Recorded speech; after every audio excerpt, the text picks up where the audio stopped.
Welcome to the second lecture for Chapter 6 on nonverbal communication. In the last lecture, we went through and discussed what nonverbal communication is, and we also looked at the different channels of nonverbal communication. In this lecture, we are going to discuss the different functions of nonverbal communication because we know that nonverbal communication serves a really important role in our interactions, and so we're going to look at some of those functions in this lecture. Really briefly, I'm going to talk about each of these 7 functions in much greater detail on the next 7 slides. But what we are talking about in terms of the functions of nonverbal communication is that nonverbal communication is really important for expressing meaning and emotion. I hinted at some of this when we talked about the different channels of nonverbal communication. I also hinted a little bit at the second, which is regulating the flow of interaction. Nonverbal communication is also important for modifying verbal messages, maintaining relationships, forming impressions. We talked a little bit about this as well, influencing others, and concealing information. So those are the 7 functions that we're really going to look at in some detail in this lecture. The first function that we will cover is expressing meaning and emotion. And we know that nonverbal messages are really important in revealing information about how we feel about other people and how we see the relationship, how we view our relationship with them. We also get this information from others through nonverbal channels. And so in this way, we are talking about 3 important behaviors that nonverbal communication or functions that nonverbal communication have in terms of expressing meaning about our relationship. The first is liking. So when we think about things like smiling, potentially touching, laughing at the other person's jokes, laughing with them in an interaction, we are showing that we are happy. We're involved in that interaction. We like spending time with them. The opposite of this would be maybe like silence in lots of long silences in an interaction. Maybe turning away from them. When we think about posture, we can think about kind of positive posture, orienting yourself towards the person, as opposed to orienting away from the person. All of those things really communicate liking and kind of investment in the interaction in that relationship. We also can show status, so thinking about physical dress or appearance can signal importance or influence. Here we're really focusing on artifacts and some levels of physical appearance in that visual communication system. So in terms of artifacts and dress, we might think about badges or medals signaling kind of importance. We might think about our status in an interaction, how well a person is dressed. So if somebody walks into the classroom with a suit and tie on, a full kind of tuxedo, right? You might think, wow, maybe we're having an important interaction, or that person a guest lecture or something, right? That would signal some sort of status through their dress and their physical appearance. We also show responsiveness. And so really, again, going back to that feedback loop, those feedback behaviors, showing that we're invested and responsive in that interaction. So things like eye contact, posture, head nodding, all of those things really show that we are engaged. And also nonverbal communication reveals important information about our emotional state through facial expressions and vocal behaviors. And I talked a little bit about this in the last lecture. So we show our facial expressions to show emotion. We smile, we frown, all of the kind of that disgust, contempt, anger, all of those facial expressions are really important. We also have vocalics that show our kind of overall emotional state. So sometimes when we are really nervous, our pitch might go up. We might begin talking really, really fast. When we are anxious, our rate of speech may increase. So really thinking about some of those vocalic behaviors as showing kind of our emotional state. So the first function is that nonverbal communication is important for expressing meaning and emotion in our interactions. The second is that nonverbal communication is really important for regulating the flow of interaction.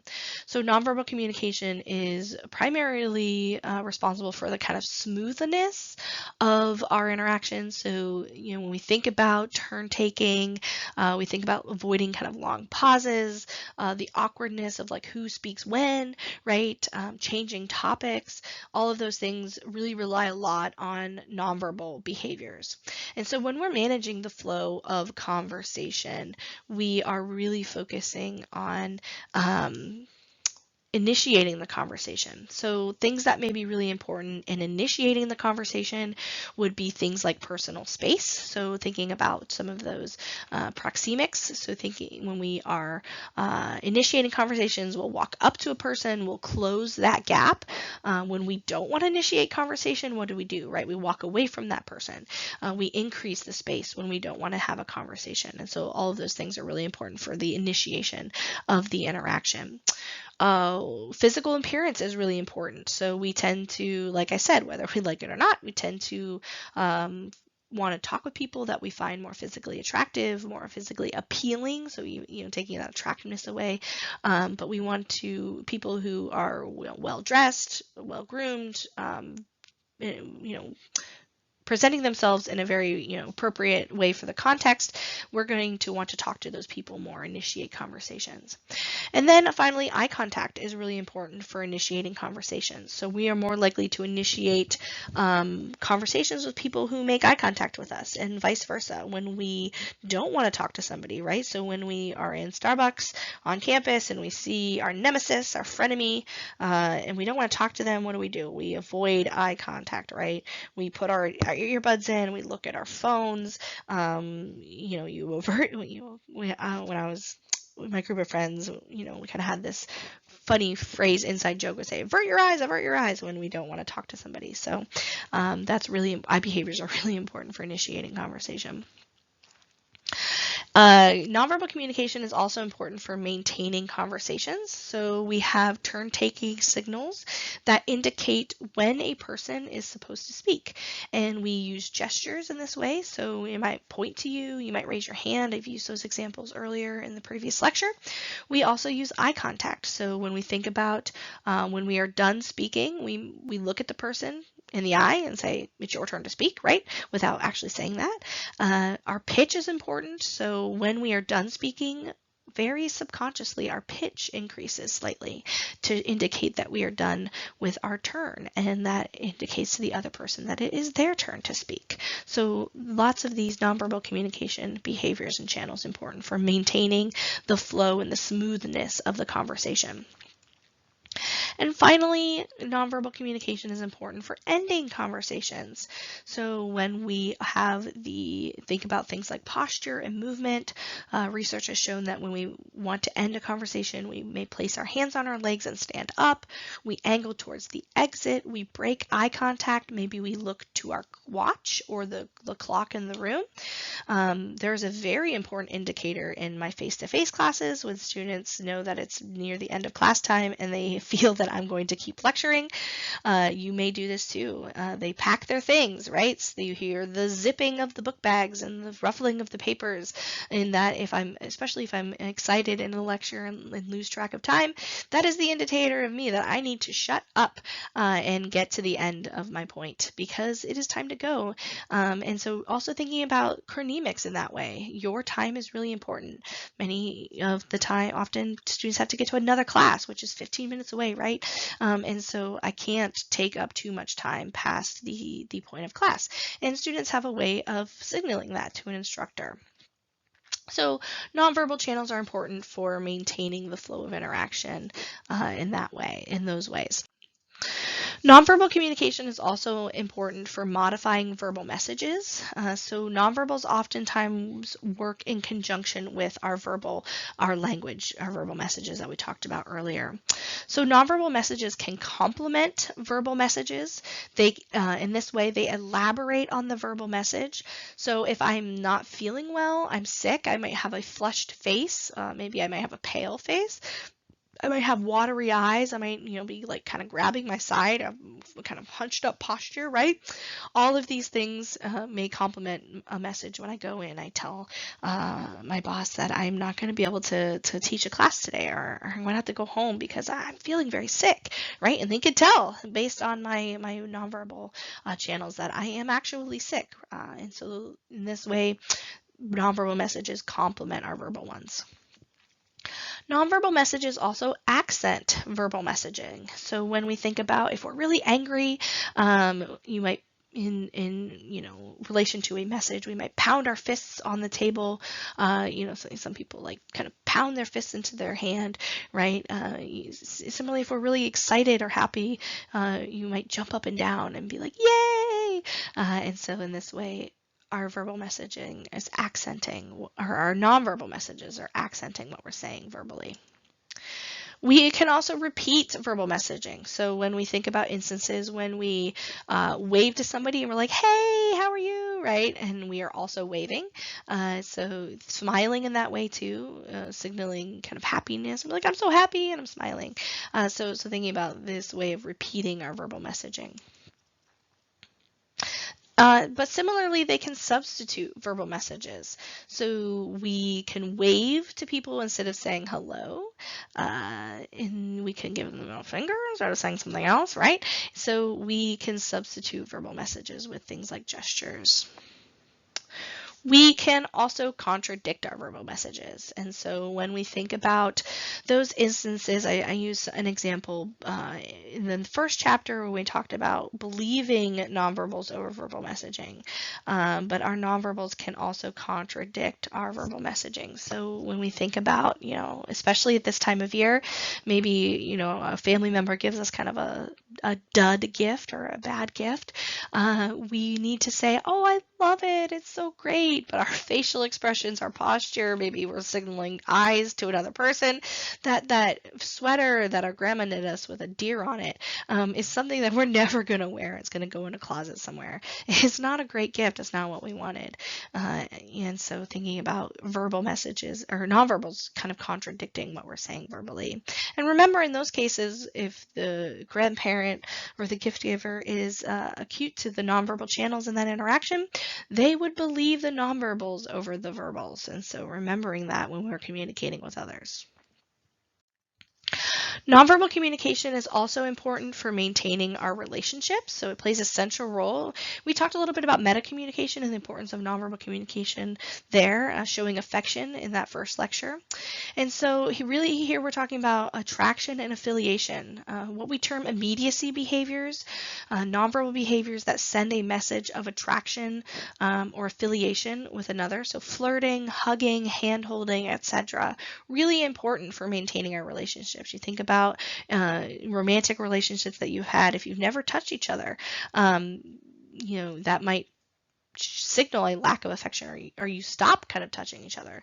It might signal trouble in that relationship. So haptics are really important for attraction and affiliation.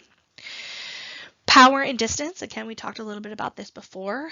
Power is the potential to affect how we interact with each other. Dominance is another way. The actual exercise of demonstrating power, and this can be conveyed through artifacts, through physical touch, all of those things that we've talked about before in the earlier lecture. Nonverbal communication is also important for signaling arousal and relaxation. So arousal is an increase in energy. We can have positive arousal through things like excitement, and I've demonstrated some ways that we show that. Also negative arousal when we feel anxiety. I've also provided examples of that in the earlier lecture. Relaxation is our decreased energy, right? And we can do this in a positive way, showing kind of contentment or relaxation, just like complete happiness. Haig is, kind of a word that we use for that now. The decreased energy in a negative way, though, could be ways in which we communicate kind of sadness and depression, and those have important implications for kind of maintaining our relationships, showing our investment in the relationships that we have. We Also use nonverbal communication to form impressions. We've talked a little bit about this, and we'll talk more about this when we talk about the self-concept chapter. But there are some really general impressions that we make of others right when we meet them. So thinking about demographic impressions, we know through physical appearance, through artifacts, through facial cues, we can tell oftentimes the person's kind of age range, right? Maybe not their specific age, but you can tell whether they're a child or teen, middle age, or elderly. We can tell their race by things like their skin color sometimes. Sometimes we can tell their biological sex. And so thinking about those visual cues, sometimes vocal cues are important in that way, that really help us place others, at least initially, into social categories. And we know that there are errors that can occur when we rely solely on that first initial information. Also thinking about sociocultural impressions. So making assumptions, information is provided potentially about a person's socioeconomic status, their co-cultural groups, the social groups that they're affiliated with. Again, artifacts here, dress, physical appearance. I use the example of you're kind of wearing your university gear to signal that you're part of the university, Bloomsburg University, wedding ring to show that you're married. Somebody who's wearing designer clothes can signal potentially something about their socioeconomic status. So all of those things are really important for showing kind of giving at least initial impressions of ourselves to others and getting that information about others as well. We also use nonverbal communication to influence others. So thinking about that goal of persuasion here, when we are trying to influence other people's behaviors, nonverbal cues can be really important here when we are creating credibility of ourselves. So, when we talk about things like articulation, if we are speaking in a very articulate way, pronouncing things in the appropriate ways, that can show our credibility in that area, in that context. Personal appearance here is important. Power. We sometimes in class I'll show, you can Google it, Ann Cuddy's work on power posing in terms of using that as a way to kind of generate this credibility and confidence really in potential interactions that may make us feel less confident or that we need confidence. Eye contact, we've talked about that already. Vocalics, I use some examples there as well. So really important for projecting a certain image of ourselves that we're credible in that context that we are communicating in. We can also use nonverbals to promote affiliation, to show that you are similar with them, that you share in some characteristic that they have. And this is really useful when we are persuading others. We see this in politicians, right? So when politicians go into more of a blue-collar area, they wear their hard hat, they maybe put a flannel on. That's showing that they are like them. And why is that important? Well, because people vote for people that they think are like them or that they like. And so this is really important in politics, which is really wrapped up in this kind of persuasive influence processes. And so thinking about establishing closeness in relationships, right? When we want others to like them, when we are at the beginning of a romantic relationship or we're trying to start a romantic relationship, other romantic partners become interested in what the other person, the music that they listen to, the activities that they're involved in, and so to show that you have this likeness, that you want to have this closeness, that you're similar to them so that they will like you back. And so in that way, we influence others in our interpersonal relationships. Second, or the last one, actually, the last function of nonverbal communication is to potentially conceal information. And so we know that in our interpersonal relationships, sometimes we are not always truly genuine. We need to deceive, or we want to deceive others, or conceal information to keep information private to ourselves. And so in that way, we're talking about deception in our interpersonal relationships. And facial expressions are really important in terms of deception. So when specifically smiling, we know when somebody is genuinely, has kind of this genuine smile, when they're genuinely happy about something, or they're faking it, right? Being more that polite smile. You can think about this in terms of that bad gift situation that we have. Getting news maybe that you're jealous of, you might put on that polite smile as opposed to that genuine expression of happiness. So you can think about deception in that way. Again, not necessarily for malicious gain, right? Sometimes if we're jealous of the person and we are putting on a polite smile, we're doing that to preserve kind of their feelings, to help them, to help preserve that relationship and to prevent conflict. And that's a very positive thing, a very positive product of deception in that way. Vocal behaviors are also really important, specifically when we think about pitch of the voice. It is harder to conceal our vocal cues, oftentimes because these are fairly subconscious in terms of our communication with others. So when people are lying, they tend to speak in a higher pitch when they're trying to deceive others. And you may not know this, that's actually happening. And so we also use this in terms of picking up on the deception that others may be engaging in. So detecting lying, really important here. So when we think about deception, facial expressions and vocal cues are really important. It's not a coincidence that these are also the two nonverbal channels that are important for conveying emotion. And so when we think about lying and deception, oftentimes we're doing that in a situation that we're experiencing a lot of emotion. And so we try to control those channels to limit the emotion that we are showing, or to change, mask the emotion that we're showing. So really important here in terms of concealing information. And again, not always for malicious intent. We deceive in our interpersonal relationships for potentially positive reasons as well. So that summarizes the main functions of nonverbal communication. In this chapter, we have talked about the channels. Well, first we talked about what nonverbal communication is. We talked about the 10 channels of nonverbal communication and the 7 functions of nonverbal communication.